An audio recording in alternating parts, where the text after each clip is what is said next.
ditanam di bedengan seperti konvensional. Assalamualaikum warahmatullahi wabarakatuh. Waalaikumsalam. Salam sehat untuk kita semua. Pemirsa, pada kesempatan sekarang seperti biasa saya dengan Kang Wahid akan mengupdate bagaimana tanam cabai rawit ori di greenhouse 2. Ini adalah video kedua ya Kang Wahid ya. Untuk di greenhouse 2 saya ingatkan kembali bahwa di greenhouse 2 ini nanam di greenhouse tapi kita tanam di bedengan. Tapi di dalam greenhouse. Nanti hasilnya seperti apa? Ya inilah update yang kedua, update video kedua HST 30 menjelang fase generatif.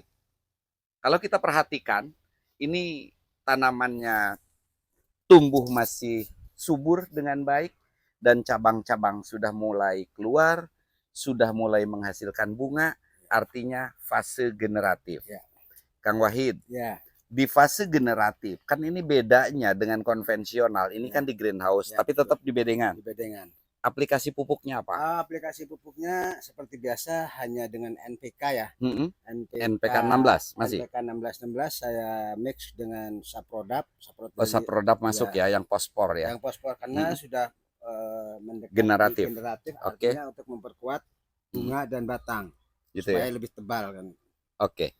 Nah, kemudian apa yang membedakan ketika di usia generatif ini dibanding dengan konvensional dari sisi perawatannya? Oh, dari sisi perawatannya seperti konvensional biasa ya. Masih kita semprot dengan akarisida. Akarisida masih masuk ya? Ya, kemudian kemarin mulai disemprot ini dengan abamectin, dicampur dengan antrakol.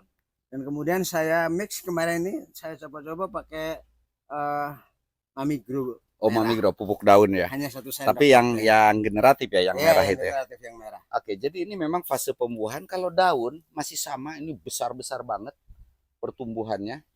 Jadi daun juga masih sebesar telapak tangan. Ini subur banget. Jadi di fase generatif di HST 30 ini baru mulai keluar cabang. Bahkan ada yang masih tinggi aja belum bercabang ya. Tapi daun besar-besar. Sambil jalan supaya tidak jenuh. Nah, jadi pemirsa, ada 2 greenhouse yang terus kita coba. Ada yang di greenhouse 1 seperti yang selalu kita posting, itu adalah tanam di polybag dengan sistem vertigasi tetes. Ya, betul. Kalau yang ini ditanam di bedengan seperti konvensional. Tetap pengairannya pakai drip. Pengairannya pakai drip, tetap ya menggunakan drip seperti untuk di kebun terbuka ya, di konvensional. Oke Kang Wahid. Di fase sekarang, kira-kira untuk menunjang supaya pertumbuhan semakin kokoh dan buah semakin lebat, trik apa yang dilakukan? Triknya pengamatan walaupun di greenhouse ini karena sering terbuka ya, artinya untuk pengendalian hama dan penyakit kita tetap pakai fungi, kita tetap pakai abamectin, diprotek terus ya. Diprotek terus. Ini cuman kelebihannya ada sedikit.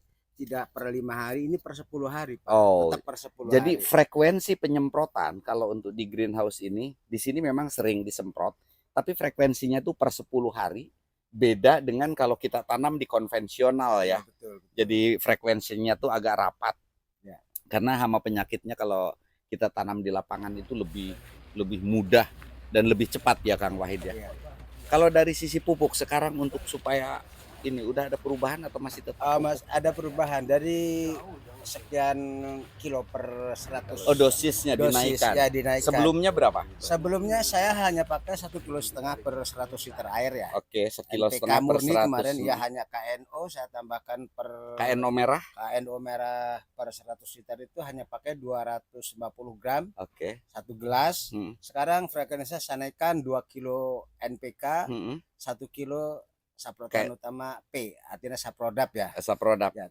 Jadi Saprodap dengan NPK ya. NPK berapa kilo tadi? 2 kilo. 2 kilo, Saprodapnya 1 kilo. 1 kilo dicairkan tidak langsung di batang, artinya ada lubang gendong. Jadi ini kan di samping pohon ini ada lubang lagi.